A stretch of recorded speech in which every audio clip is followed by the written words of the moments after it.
We've got some news to hit on at the start of today's show because the Falcons are moving on from 2021 fifth-round pick out of Notre Dame, Aid Ogundeji. He was released today. If this name doesn't ring a bell, it's because he missed all of last year with a foot injury he suffered in training camp. But he started a lot of games for Atlanta in his rookie year and in his second year. Put up 75 tackles, 3 sacks, no forced fumbles, but ultimately that position got really crowded this offseason. Now, the move does save a little over $3 million in cap space, which I see a lot of people starting to connect dots to. Maybe that's money to free up a budget to sign Calais Campbell. I would pump the brakes on that. I wouldn't say it has no chance to it, but they signed James Smith-Williams at the defensive end spot. They drafted Brandon Dorlus from Oregon at that position. And they've got Zach Harrison, a third-round pick last year, kind of ready to step up into a starting role. So if I were Calais Campbell, unless I was dying to return to the NFL and only the Falcons gave me a phone call, I probably wouldn't go to a team where I'm not even told I can get to start for them. So for that reason, I'm not in the camp of this is a sign that Calais Campbell's returning. I'd slow down on that front. But the Falcons, I'll always say, can never have enough pass rushers. So Terry, if you're watching, go sign a pass rusher. But let's talk about some other rumors on today's video, like the possibility of trading for Tee Higgins. So I want to bring this up on today's episode because there was a very interesting back and forth that went on the ESPN waves between Adam Schefter and Dan Orlovsky. And I want to relate it to the Atlanta Falcons. But let me give you some background information first.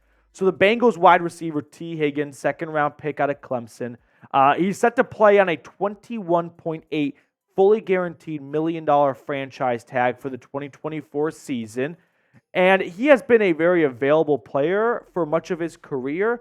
And I think that's important to note, and I'll explain why later on. Although he did miss about a third to a quarter of last season for the Bengals. But he's still super young. He's 25 years old. He'll be 25 for the entirety of the 2024 season. So he's a really good player in the prime of his career. And next year, he'll be a free agent. And you just don't see really good guys at the age of 26 enter free agency. Teams tend to hold on to those players. But I want to discuss the Adam Schefter, Dan Orlovsky back and forth, we'll call it, that took place on the ESPN airwaves, because Adam Schefter was getting to a point of business decisions will be made for Tee Higgins. As he knows, he's basically he's on a one-year contract. It's a franchise tag. And after last year where he dealt with some injuries, what happens this year if his knee starts to hurt a little bit, his hamstring's a little bit tight, his shoulder's in pain? Do you think that's going to be a player that plays through those injuries despite not having any guaranteed money waiting for him beyond 2024? Or will he decide to shut it down, stay healthy, get healthy, so he can get paid next offseason? Now, this is a major testimony to Tee Higgins' character. And I don't know Tee Higgins personally at all. Never met the guy. So I can't say as to whether or not he'd be someone to, make a business decision, what's best for T versus what's best for the Bengals, and shut it down so he can get healthy. But if the Bengals are afraid that he could make that business decision where it wouldn't take a whole lot for Tee Higgins to go, yep, if you guys don't want me here long term, then I'm not going to play for you through injuries, that may motivate Cincinnati to get a trade done so they can get something for a guy that they may not even be positive will be available for them in 2024. I know that's a big hypothetical, but it's not the world's worst hypothetical that could be presented for a guy in a contract year, 25 years old, at a position that gets paid a lot in free agency. I can see where Schefter's coming from. Now, Dan Orlovsky heavily disagreed with Schefter, saying Higgins will play to get paid because the draft every single year is putting out better and better and better wide receivers. And Tee Higgins, if he wants to get top dollar in free agency, no team's going to pay him if he comes off an injury-plagued season. They'll just turn to the draft, which maybe that's true, although I think Tee Higgins has shown us over 4 seasons He's not some fluke. He's not some one-hit wonder. They got injured the next year and then got overpaid, right? Kind of like Kenny Golladay. Like, Tee Higgins has been very consistent throughout his entire NFL career. I personally am going to side with Adam Schefter on this one, that I feel like if Tee Higgins was entering the last few weeks of the season and a hamstring injury popped up and he's looking a few months ahead to free agency, he may make a business decision of what's best for me.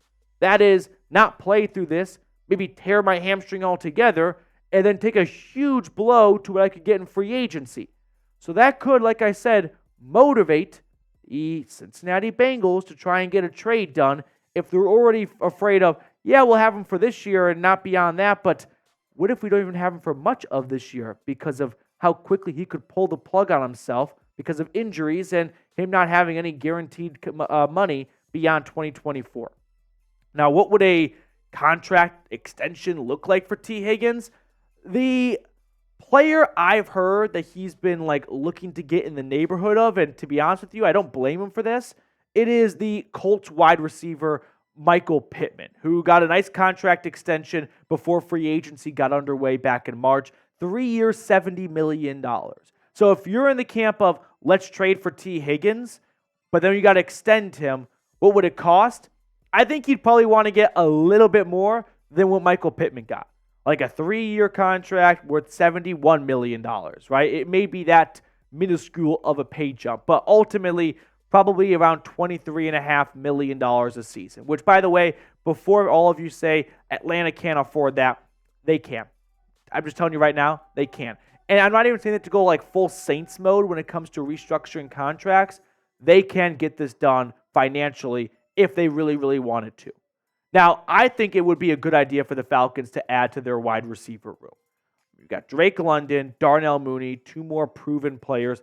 Rondale Moore, I think everyone's super excited about Rondale Moore because he was a part of the Desmond Ridder trade, which just meant you got something for Desmond Ridder, who was a dead man walking in Atlanta. But I'm not sold on Rondale Moore being in a spot where he can be a third wide receiver in an offense that under Zach Robinson will utilize a lot of 3 wide receiver sets.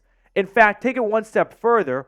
I want to compare the Falcons' top 3 receivers, Drake London, Darnell Mooney, Kyle Pitts, and the average amount of snaps they got last season compared to what Zach Robinson's LA Rams did last year with their top 3 receivers. Cooper Kupp getting 59 snaps per game compared to Drake London at 53.7. Puka Nacua was second to the Rams, and he would still average more than 5 snaps than Drake London did last year. Tyler Higbee, a tight end, 57. That's 15 more snaps than Kyle Pitts. The point I'm trying to get across here is if the Falcons' offense looks anything like the Rams' offense when it comes to personnel and usage, there's going to be a lot of usage for the receivers, the wideouts, the tight ends. And I think that's a good enough reason alone to add another wide receiver. Yes, I know they signed Darnell Mooney, but I don't think that this roster offensively is currently constructed to lean into what I think schematically they will try to do. Now, all this could be moot if Zach Robinson comes out and plans to do nothing like they did it in LA. But my suspicion is Kirk Cousins coming from Kevin O'Connell, who comes from the Sean McVay tree, and Zach Robinson and Raheem Morris both coming to Atlanta from the Sean McVay tree, we're going to see a lot of similarities between the Falcons offense, the Vikings offense, and the Rams offense. And the Falcons offense is in its own separate universe compared to the personnel usage under Arthur Smith, compared to the way the Rams and the Vikings use their players. And I think more strides have to be made to get closer to that, at least zip code, of LA and Minnesota. So enter Tee Higgins, who obviously would be a superstar wide receiver addition. And maybe the Falcons add a guy that's not as expensive as Tee Higgins, but what if the Falcons all along have liked Tee Higgins, but just haven't been willing to trade what Cincinnati wants for him? And maybe if the season gets underway and Higgins suffers an injury and decides, I'm making a business decision, that's when Atlanta picks up the phone and goes, we would like to trade for Tee Higgins. He's not going to play for you. He's going to leave in free agency. Take this 3rd-round pick. You're not getting anything better from anywhere else, and you're not getting anything out of Tee Higgins.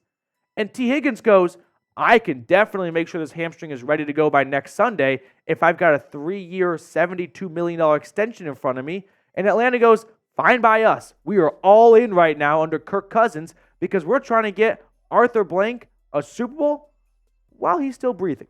So would you trade for Tee Higgins? Yes or no? I don't think we'll see a Tee Higgins trade go down before the season begins. I think Cincinnati is dug in on, no, we've got Burrow, we've got Jamar Chase, we've got Trey Hendrickson. We can't guarantee, we're just not rich enough to pay all these guys to keep them all together forever. So we're going to try our very, very best to maximize 2024. But if things get off to a slow start in Cincinnati, they may be motivated to get a trade done, to get something for a guy that's going to be gone in a few months. Now, next up on the show, do the Falcons have a hidden gem? I want to share this really fun story kind of developing out of OTAs and soon minicamp. But first, I want to tell everyone watching about our wonderful sponsor today, which is Prize Picks. That's right, Daily Fantasy Made Easy is ready for Falcons fans because all you've got to do is pick 2 to 6 players and then choose more or less than their projected stats. So let me give you all an example of what I am talking about. Take the upcoming NFL season. I'm taking the more on Kirk Cousins' season-long passing yards at 4,099. Also taking the less on Jalen Hurts' passing yards because I think they're going to run the ball a lot more in Philly this year, which means I'll take the more on his new running back, Saquon Barkley's rushing yards. So if you like my selections and you want to turn $10 into $1,000, download Prize Picks today and use code CLNS for a first-time deposit match up to $100. I put all that information in the comments and description of today's video, but download the app today and use code CLNS, say it with me, for a first deposit match up to $100. Casey Washington, the 6th-round pick out of Illinois. Got some eyes on him coming out of Flowery Branch. So it's early. We've had rookie minicamp. We've had a few days of OTAs. This is definitely an overreaction.